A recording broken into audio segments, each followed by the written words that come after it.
Hello साथियों।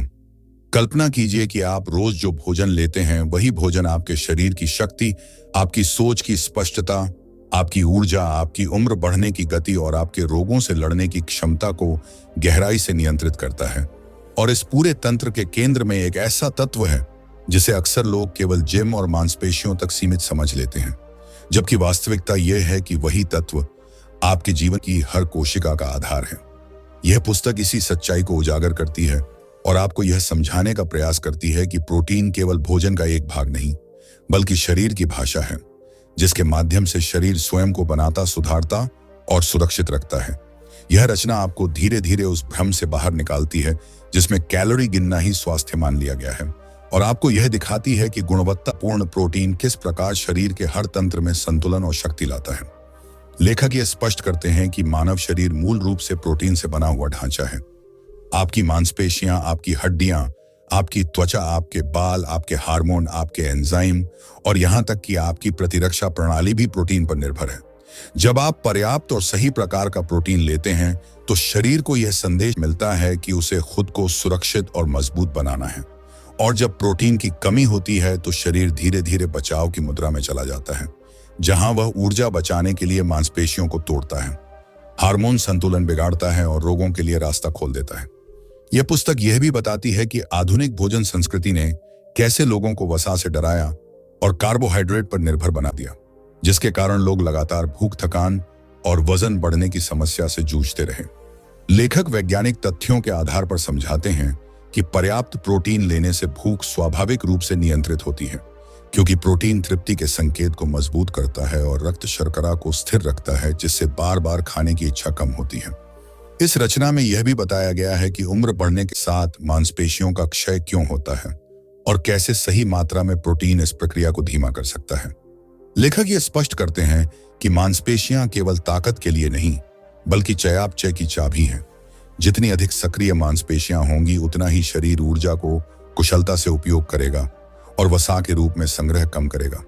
पुस्तक यह भी दर्शाती है कि महिलाओं के लिए प्रोटीन कितना आवश्यक है, विशेष रूप से हार्मोन संतुलन, हड्डियों की मजबूती और मानसिक स्थिरता के लिए। यहाँ यह भ्रम तोड़ा गया है कि प्रोटीन केवल पुरुषों या भारी व्यायाम करने वालों के लिए होता है, बल्कि यह हर उस व्यक्ति के लिए जरूरी है जो स्वस्थ रहना चाहता है। लेखक भोजन के स्रोतों पर भी गहराई से चर्चा करते हैं और यह समझाते हैं कि प्रोटीन का सही मात्रा में सेवन करना चाहिए है कि सभी प्रोटीन समान नहीं होते। कुछ प्रोटीन शरीर में बेहतर तरीके से अवशोषित होते हैं और कुछ में आवश्यक अमीनो अम्लों की मात्रा अधिक होती है। इस समझ के साथ आप यह जान पाते हैं कि भोजन का चयन केवल मात्रा के आधार पर नहीं, बल्कि गुणवत्ता के आधार पर करना क्यों आवश्यक है। यह पुस्तक डर या कठोर नियमों पर आधारित नहीं है, बल्कि यह आपको ज्ञान देकर सशक्त बनाती है, ताकि आप अपने शरीर के संकेतों को समझ सकें और भोजन को दंड नहीं, बल्कि पोषण के रूप में देख सकें। पूरी रचना का सार यही है कि जब आप प्रोटीन को अपने भोजन का आधार बनाते हैं तो आपका शरीर आपके पक्ष में काम करने लगता है। ऊर्जा स्थिर रहती है, वजन संतुलित होता है, सोच स्पष्ट होती है और स्वास्थ्य एक संघर्ष नहीं, बल्कि स्वाभाविक अवस्था बन जाता है। यह रचना आगे बढ़ते हुए यह स्पष्ट करती है कि प्रोटीन केवल शरीर को बनाने वाला तत्व नहीं है, बल्कि यह शरीर और मस्तिष्क के बीच संवाद का माध्यम भी है। जब शरीर को पर्याप्त प्रोटीन मिलता है, तब मस्तिष्क को यह संकेत जाता है कि संसाधन उपलब्ध हैं, इन सुरक्षा है और विकास संभव है। ऐसे में तनाव हार्मोन का स्तर स्वाभाविक रूप से घटने लगता है और मानसिक स्थिरता बढ़ती है।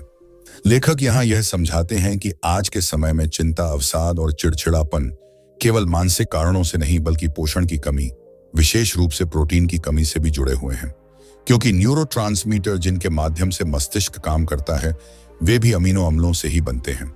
जब भोजन में पर्याप्त और सही प्रकार का प्रोटीन नहीं होता, तब मस्तिष्क की रासायनिक संतुलन प्रणाली कमजोर हो जाती है और व्यक्ति बिना स्पष्ट कारण के भी अस्थिर महसूस करने लगता है। यह पुस्तक इस भ्रम को भी तोड़ती है कि अधिक प्रोटीन लेने से शरीर पर बोझ पड़ता है। लेखक वैज्ञानिक अध्ययनों के माध्यम से यह दिखाते हैं कि स्वस्थ गुर्दे और यकृत के लिए संतुलित मात्रा में प्रोटीन कोई खतरा नहीं, बल्कि सहारा होता है।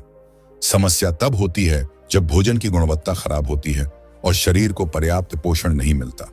यहाँ यह भी बताया गया है कि कैसे लगातार कम खाने और कैलोरी घटाने की आदत शरीर को भूख के चक्र में फंसा देती है, जहां शरीर हर समय कमी की अवस्था में रहता है और जैसे ही अवसर मिलता है वह अतिरिक्त ऊर्जा को वसा के रूप में जमा कर लेता है। इसके विपरीत जब भोजन में प्रोटीन को प्राथमिकता दी जाती है तब शरीर को यह भरोसा मिलता है कि उसे बार बार संकट का सामना नहीं करना पड़ेगा और वह संतुलित तरीके से ऊर्जा का उपयोग करता है। लेखक भोजन के समय और संरचना पर भी प्रकाश डालते हैं और बताते हैं कि दिन की शुरुआत में पर्याप्त प्रोटीन लेने से पूरे दिन के निर्णय बेहतर होते हैं, क्योंकि रक्त शर्करा स्थिर रहती है और अचानक थकान या तीव्र भूख का अनुभव नहीं होता। यह पुस्तक यह भी समझाती है कि वजन घटाने का अर्थ स्वयं को कमजोर करना नहीं, बल्कि शरीर को मजबूत बनाना है, और यह तभी संभव है जब मांसपेशियों को बचाया जाए, जो केवल पर्याप्त प्रोटीन से संभव है। लेखक यहाँ यह संदेश देते हैं कि तराजू पर दिखने वाला वजन स्वास्थ्य का पूरा सच नहीं बताता, बल्कि शरीर की संरचना अधिक महत्वपूर्ण है, जहां मांसपेशियों का अनुपात अधिक और वसा का अनुपात नियंत्रित हो। यह रचना सामाजिक धारणाओं पर भी सवाल उठाती है, जहां पतले दिखने को स्वास्थ्य मान लिया गया है, जबकि अंदर से कमजोर शरीर धीरे धीरे रोगों का घर बन जाता है। प्रोटीन आधारित भोजन शरीर को भीतर से मजबूत बनाता है, जिससे बाहरी रूप भी स्वाभाविक रूप से संतुलित होता है। पुस्तक में यह भी बताया गया है कि उम्र के हर चरण में प्रोटीन की भूमिका बदलती नहीं बल्कि और भी महत्वपूर्ण हो जाती है।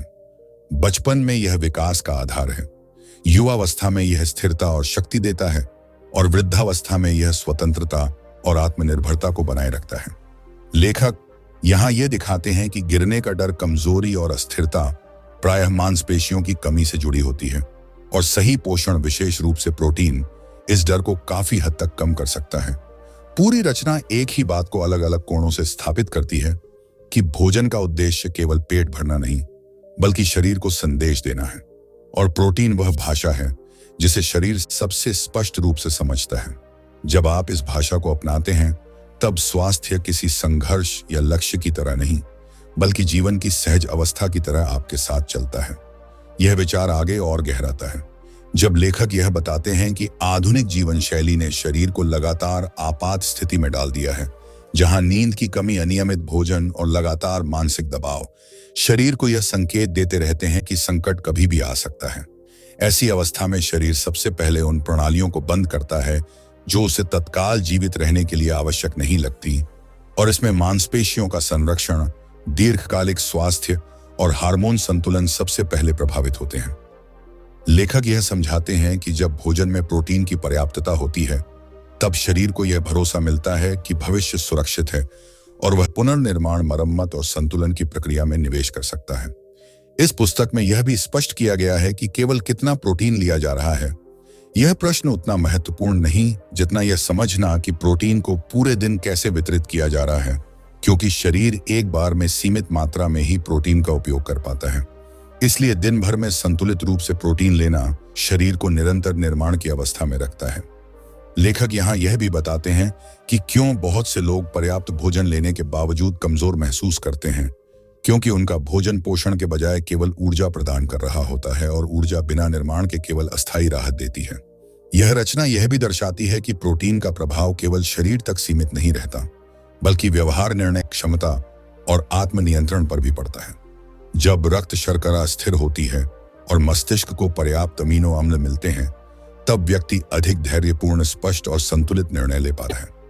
लेखक यहाँ यह संकेत देते हैं कि बहुत से आवेगी निर्णय, चिड़चिड़ापन और थकान वास्तव में पोषण की भाषा में शरीर की सहायता की पुकार होते हैं। इस पुस्तक में यह भी समझाया गया है कि व्यायाम और प्रोटीन का संबंध प्रतिस्पर्धी नहीं बल्कि सहयोगी है। व्यायाम शरीर को संकेत देता है कि उसे मजबूत बनना है, और प्रोटीन उस संकेत को वास्तविकता में बदलने का कच्चा माल प्रदान करता है। बिना प्रोटीन के व्यायाम शरीर पर अतिरिक्त दबाव डाल सकता है, और बिना गतिविधि के प्रोटीन अपनी पूरी क्षमता नहीं दिखा पाता। इसलिए दोनों का संतुलन आवश्यक है। लेखक यह भी स्पष्ट करते हैं कि विश्राम और नींद इस प्रक्रिया का अभिन्न भाग हैं, क्योंकि निर्माण की अधिकांश प्रक्रिया विश्राम के समय होती है, और प्रोटीन की उपलब्धता उस निर्माण को गहराई देती है। यह रचना यह संदेश भी देती है कि भोजन को लेकर अपराध बोध, डर और कठोर नियंत्रण शरीर को स्वस्थ नहीं बल्कि अधिक तनावग्रस्त बनाते हैं। जब आप प्रोटीन को प्राथमिकता देते हैं तब भोजन स्वाभाविक रूप से सरल और संतोषजनक हो जाता है, और अत्यधिक नियंत्रण की आवश्यकता कम हो जाती है, क्योंकि शरीर स्वयं संतुलन साधने लगता है। पूरी पुस्तक का भाव यही है कि स्वास्थ्य कोई बाहरी अनुशासन नहीं, बल्कि आंतरिक सहयोग का परिणाम है, जहां आप अपने शरीर के साथ लड़ने के बजाय उसे संसाधन और विश्वास देते हैं, और प्रोटीन उस सहयोग की नींव बनकर उभरता है। यह रचना आगे चलकर यह स्पष्ट करती है कि प्रोटीन को समझने का अर्थ केवल पोषण विज्ञान को समझना नहीं, बल्कि स्वयं जीवन की लय को समझना है, क्योंकि शरीर हर क्षण टूटने और बनने की प्रक्रिया में रहता है, और इस निरंतर परिवर्तन के लिए जिस आधार की आवश्यकता होती है वह प्रोटीन ही है। लेखक यहाँ यह दृष्टि देते हैं कि जब व्यक्ति अपने भोजन में प्रोटीन को केंद्र में रखता है, तब वह अनजाने में ही अपने जीवन में स्थिरता को आमंत्रित करता है, क्योंकि शरीर जब सुरक्षित महसूस करता है तब वह मस्तिष्क को भी सुरक्षा का संकेत देता है, और इसी संकेत से विचारों में धैर्य, भावनाओं में संतुलन और व्यवहार में स्पष्टता आती है। यह पुस्तक यह भी दिखाती है कि बहुत से लोग आत्मानुशासन की कमी को अपनी कमजोरी मानते हैं, जबकि वास्तविकता में उनका शरीर पोषण की कमी के कारण निर्णय लेने की क्षमता खो चुका होता है। जब रक्त शर्करा बार बार गिरती है, तब मस्तिष्क त्वरित ऊर्जा की मांग करता है, और व्यक्ति अनजाने में ही वही चुनाव करता है जो तत्काल राहत दे सके।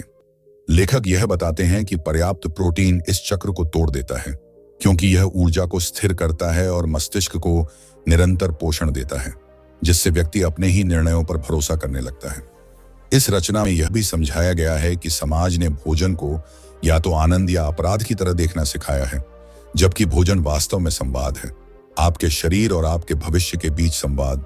जब आप प्रोटीन युक्त भोजन लेते हैं, तब आप शरीर से यह कह रहे होते हैं कि आप उसके साथ लंबी दूरी तय करना चाहते हैं, कि आप उसे कमजोर नहीं बल्कि सक्षम बनाना चाहते हैं। लेखक यहाँ यह भी बताते हैं कि क्यों बहुत से लोग उम्र के साथ स्वयं को थका हुआ और बोझिल महसूस करने लगते हैं, जबकि यह अनिवार्य नहीं है। मांसपेशियों की कमी, धीमा चयापचय और कमजोर प्रतिरक्षा प्रणाली उम्र का परिणाम नहीं, बल्कि पोषण की उपेक्षा का परिणाम है, और सही मात्रा में प्रोटीन इस प्रक्रिया को काफी हद तक पलट सकता है। यह पुस्तक यह विचार भी सामने रखती है कि स्वतंत्रता केवल मानसिक अवस्था नहीं, बल्कि शारीरिक क्षमता भी है। जब शरीर मजबूत होता है, तब व्यक्ति अपने दैनिक कार्यों को बिना डर के कर पाता है। चलना, उठना, झुकना और संतुलन बनाए रखना, ये सभी स्वतंत्रता के प्रतीक हैं, और इन सब का आधार मांसपेशियां हैं, जिन्हें बनाए रखने के लिए प्रोटीन अनिवार्य है। लेखक यहाँ यह भी बताते हैं कि भोजन को सरल बनाना ही दीर्घकालिक सफलता की कुंजी है। जटिल नियम, सूची और प्रतिबंध शरीर को भ्रमित करते हैं, जबकि प्रोटीन को प्राथमिकता देने से भोजन अपने आप संतुलित होने लगता है, क्योंकि जब शरीर को आवश्यक निर्माण सामग्री मिल जाती है, तब वह अतिरिक्त ऊर्जा की मांग कम कर देता है। इस रचना में यह भी दिखाया गया है कि कैसे आधुनिक भोजन उद्योग ने स्वाद और सुविधा के नाम पर ऐसे उत्पाद बनाए जो शरीर को ऊर्जा तो देते हैं, लेकिन निर्माण की सामग्री नहीं देते, और इसी कारण लोग लगातार खाते रहते हैं, लेकिन फिर भी संतुष्टि महसूस नहीं करते। प्रोटीन इस असंतोष को समाप्त करता है, क्योंकि यह शरीर को वह देता है जिसकी उसे वास्तविक आवश्यकता होती है। लेखक यह भी स्पष्ट करते हैं कि प्रोटीन कोई चमत्कारी समाधान नहीं, बल्कि एक आधार है जिस पर अन्य सभी स्वस्थ आदतें टिकती हैं। जब यह आधार मजबूत होता है, तब नींद बेहतर होती है, गतिविधि स्वाभाविक लगती है और मानसिक स्पष्टता बढ़ती है। यह पुस्तक यह भी समझाती है कि भोजन और आत्मसम्मान के बीच गहरा संबंध है। जब व्यक्ति अपने शरीर को सही पोषण देता है, तब वह अनजाने में ही स्वयं के प्रति सम्मान का भाव विकसित करता है, क्योंकि उसके कार्य उसके शब्दों से मेल खाने लगते हैं। वह जो कहता है वही करता है, और यही सामंजस्य आत्मविश्वास को जन्म देता है। लेखक यहाँ यह भी बताते हैं कि स्वास्थ्य का अर्थ पूर्णता नहीं बल्कि निरंतर सुधार है, और प्रोटीन इस सुधार की प्रक्रिया को सहारा देता है, क्योंकि यह शरीर को हर दिन थोड़ा बेहतर बनने का अवसर देता है। यह रचना यह संदेश देती है कि आप अपने शरीर के दुश्मन नहीं बल्कि उसके संरक्षक बन सकते हैं, और इसके लिए कठोर अनुशासन नहीं बल्कि समझ की आवश्यकता है। जब आप समझ जाते हैं कि शरीर किस भाषा में बात करता है, तब आप उसे सही उत्तर देने लगते हैं, और प्रोटीन वही उत्तर है जो शरीर सबसे पहले सुनना चाहता है। आगे बढ़ते हुए यह पुस्तक यह भी दिखाती है कि सामाजिक स्तर पर भी प्रोटीन की भूमिका को गलत समझा गया है, जहां इसे विलासिता या विशेष वर्ग से जोड़ दिया गया है, जबकि वास्तव में यह हर व्यक्ति का मूल अधिकार है, क्योंकि स्वस्थ शरीर किसी भी समाज की आधारशिला होता है। लेखक यह दृष्टिकोण रखते हैं कि यदि लोग अपने भोजन में प्रोटीन को प्राथमिकता देना सीख लें, तो स्वास्थ्य प्रणालियों पर बोझ अपने आप कम हो सकता है, क्योंकि मजबूत शरीर रोगों से बेहतर तरीके से लड़ता है और पुनर्प्राप्ति तेज होती है। इस रचना का समापन इसी विचार पर केंद्रित होता है कि शक्ति का अर्थ केवल बाहरी प्रदर्शन नहीं बल्कि आंतरिक स्थिरता है, और यह स्थिरता तब आती है जब शरीर को वह संसाधन मिलते हैं जिनसे वह स्वयं को बनाए रख सके। प्रोटीन इस पूरी प्रक्रिया का केंद्र है। न कोई डर, न कोई कठोरता, केवल समझ और सहयोग। जब आप इस दृष्टि से भोजन को देखते हैं तब स्वास्थ्य कोई लक्ष्य नहीं बल्कि जीवन की स्वाभाविक अवस्था बन जाता है, और यही इस पूरी रचना का मूल संदेश है। लेखक यह समझाते हैं कि शरीर केवल वर्तमान क्षण में नहीं जीता बल्कि वह हमेशा भविष्य की तैयारी करता रहता है। हर भोजन, हर नींद, हर गतिविधि शरीर को यह संकेत देती है कि आगे का समय सुरक्षित है या अनिश्चित, और इसी संकेत के आधार पर शरीर अपने संसाधनों का वितरण करता है। जब भोजन में प्रोटीन की निरंतर उपलब्धता होती है तब शरीर को यह विश्वास मिलता है कि उसे स्वयं को बचाने के लिए संग्रह नहीं करना पड़ेगा, और यही विश्वास शरीर को वसा जमा करने की प्रवृत्ति से बाहर निकालता है। लेखक यहाँ यह भी स्पष्ट करते हैं कि बहुत से लोग बार बार वजन बढ़ने और घटने के चक्र में इसलिए फंस जाते हैं क्योंकि उनका शरीर कभी भी पूर्ण सुरक्षा की अवस्था में नहीं पहुंच पाता। प्रोटीन इस सुरक्षा की भावना को जन्म देता है क्योंकि यह शरीर की संरचना को स्थायित्व देता है। यह पुस्तक यह भी दिखाती है कि भूख वास्तव में केवल पेट की आवाज नहीं बल्कि कोशिकाओं की मांग है, और जब कोशिकाओं को आवश्यक अमीनो अम्ल नहीं मिलते तब भूख बार बार लौटती है, भले ही पेट भरा हुआ क्यों न हो। इसीलिए बहुत से लोग भारी भोजन के बाद भी संतुष्टि अनुभव नहीं कर पाते। लेखक यह समझाते हैं कि जैसे ही भोजन में प्रोटीन की गुणवत्ता और मात्रा सुधरती है वैसे ही भूख अधिक स्पष्ट और नियंत्रित हो जाती है, और व्यक्ति पहली बार यह अनुभव करता है कि भोजन उसके नियंत्रण में है, न कि वह भोजन के नियंत्रण में है। इस रचना में यह भी बताया गया है कि शरीर की थकान केवल शारीरिक श्रम का परिणाम नहीं बल्कि आंतरिक टूट-फूट का संकेत भी हो सकती है। जब प्रोटीन की कमी होती है तब शरीर मरम्मत के कार्य को टालता रहता है, और यही अधूरी मरम्मत धीरे धीरे थकान, दर्द और जकड़न में बदल जाती है। लेखक यहाँ यह भी संकेत देते हैं कि बहुत से लोग जिन्हें लगता है कि उनका शरीर व्यायाम के लिए उपयुक्त नहीं है, वास्तव में पोषण की कमी से जूझ रहे होते हैं। जैसे ही प्रोटीन का स्तर सुधरता है शरीर की सहन शक्ति अपने आप बढ़ने लगती है। यह पुस्तक भोजन को लेकर बनी हुई नैतिकता पर भी प्रश्न उठाती है, जहां कुछ खाद्य पदार्थों को अच्छा और कुछ को बुरा घोषित कर दिया गया है।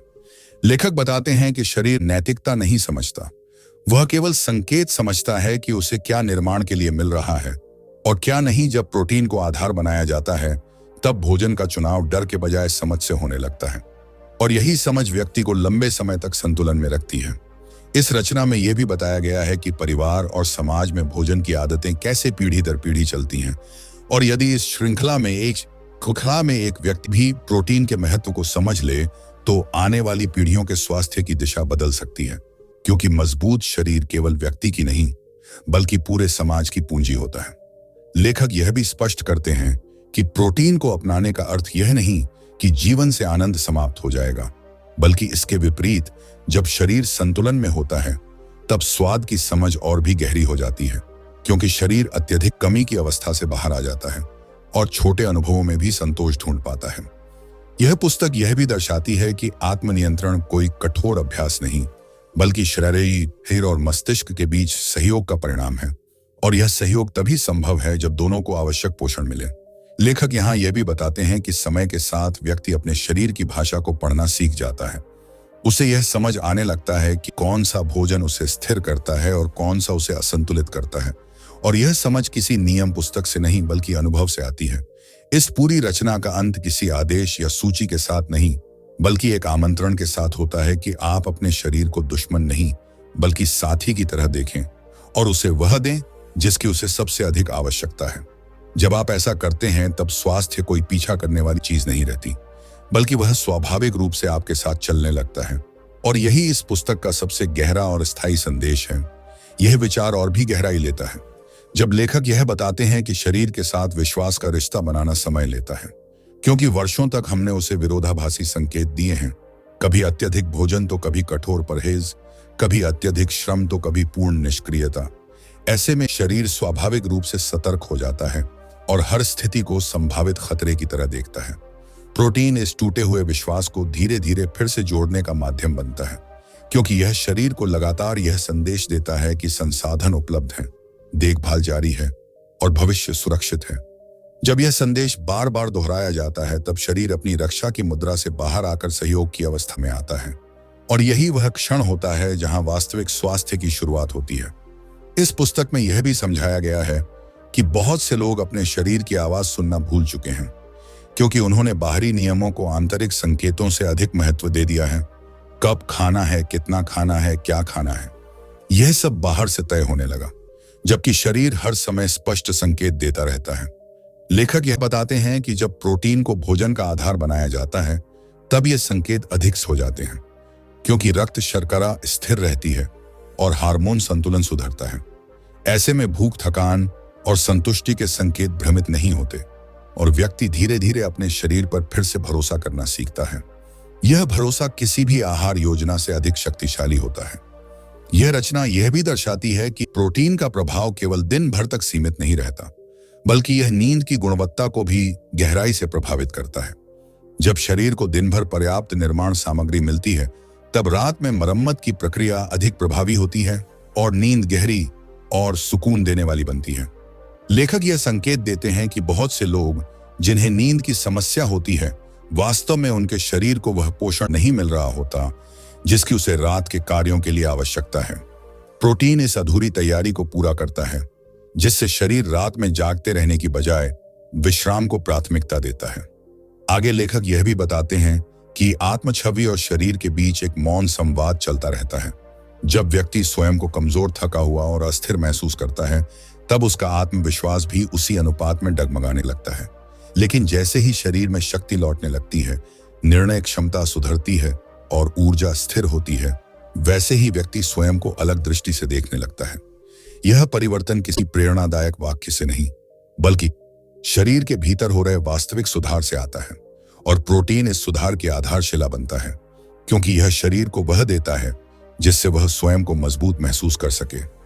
इस पुस्तक में यह भी स्पष्ट किया गया है कि स्वास्थ्य की यात्रा सीधी रेखा नहीं होती, इसमें उतार चढ़ाव आते हैं।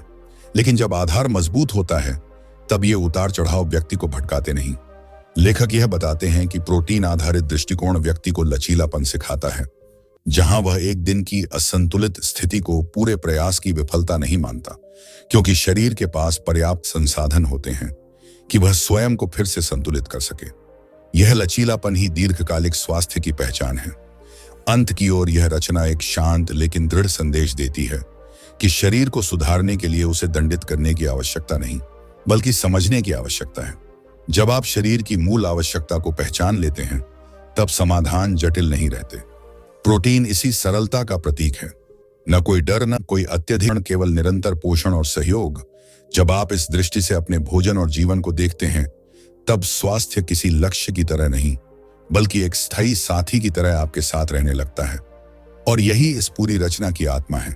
यह पूरी रचना अब उस मोड़ पर पहुंचती है जहां लेखक केवल शरीर की नहीं, बल्कि जीवन की दिशा की बात करने लगते हैं, क्योंकि जब शरीर मजबूत होता है तब जीवन अपने आप विस्तार लेने लगता है।